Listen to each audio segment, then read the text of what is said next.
Congratulations. రాలేదా? So రాకపోవడం చాగంటి శాంతి.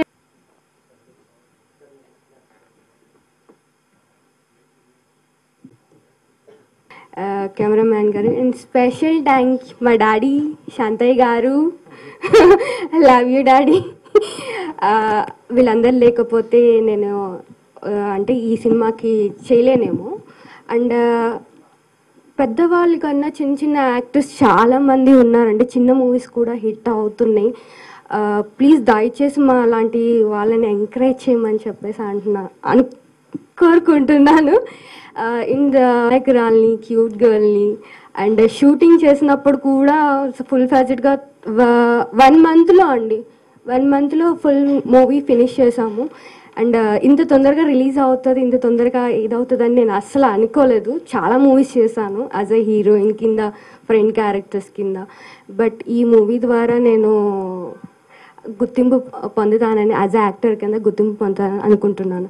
Please watch it movie. Thank you so much.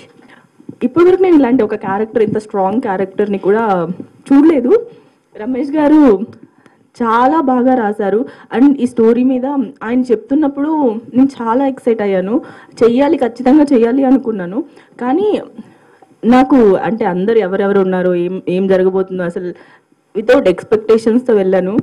కానీ ఒక్కసారి లైక్ షూట్ స్టార్ట్ అయిన తర్వాత ఐ డిడ్ంట్ బిలీవ్ లైక్ ఎలా జరిగింది, ఎలా వచ్చింది అవుట్పుట్. అసలుకి అప్పటికప్పుడే అందరితో వర్క్ చేయడం నాకు చాలా హ్యాపీగా అనిపించింది. ఫస్ట్ మా డైరెక్టర్ గారు వంశీ గారితో ఎందుకు నేను ఎక్కువ క్లోజ్ ఫ్రెండ్ అయ్యాను అంటే, ఆ టైంలో ఆయన నన్ను అర్థం చేసుకున్నారు. నేను అప్పుడు చాలా హార్ట్ బ్రేక్లో ఉండే అండ్ చాలా బాధలో ఉన్నాను. ఆ టైంలో లైక్ ఎవరు అవతల వాళ్ళు ఉంటే అర్థం చేసుకోరేమో, maybe the one and only director నన్ను అర్థం చేసుకొని అండ్ ఎవ్రీ షాట్ తర్వాత వెళ్ళి తను వచ్చి నన్ను కనుక్కునేవారు, ఆర్ యూ ఓకే అని చెప్పి. That was amazing. ఎందుకంటే ఈ మూవీ కొంచెం స్పెషల్ నాకు, అయినా కూడా చేశాను నేను.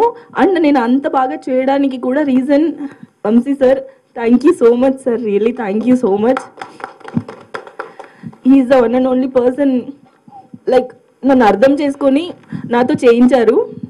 అండ్ కృష్ణ గారు, ఆయన లైటింగ్ అయితే అద్భుతం. అండ్ రవి గారు, హీఈస్ అమేజింగ్ కెమెరామన్. ఈ సినిమాలో నా పర్ఫార్మెన్స్ మీ అందరికీ నచ్చుతుందని, ఖచ్చితంగా మీరు ఇట్లాంటి ఒక సినిమాని ముందుకు తీసుకెళ్ళేలాగా మీరు కూడా మాకు సాయం చేయాలని అన్ని విధాల పాత్రికేయ మిత్రులందరినీ కోరుకుంటున్నాను. రమేష్ గారి గురించి చెప్పాలి. ఆయన కథే ఆయుధం ఈ సినిమాకి. దాని నుండి అన్నీ పుట్టుకొచ్చినాయి. ఆయన ఒక ప్యాషన్ ఎలాంటిదంటే, ఈ సినిమాకి పనిచేసిన వాళ్ళు ఎవరు తక్కువ కదండి, అందరు హంగ్రీ చీతస్. చెప్పాలంటే అందరు ఆకలి మీద ఉన్నారు, ఒక మంచి అవకాశం కావాలి.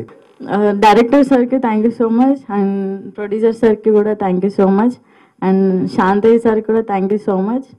Inaya, love you darling. నిజంగా ఇలాంటి రోల్ చేయాలంటే చాలా గట్స్ ఉండాలి. బికాజ్ ఇప్పుడు ముందైతే కూడా చాలా ఈజీగా చేసేవాళ్ళు. ఇప్పుడున్న జనరేషన్లో ఎలా అంటే జనాలు అంతా కొంచెం మారిపోయారు. కొంచెం ఎక్కువ చేస్తే తక్కువ, తక్కువ చేస్తే ఎక్కువ అనేలాగా ఉంటారు.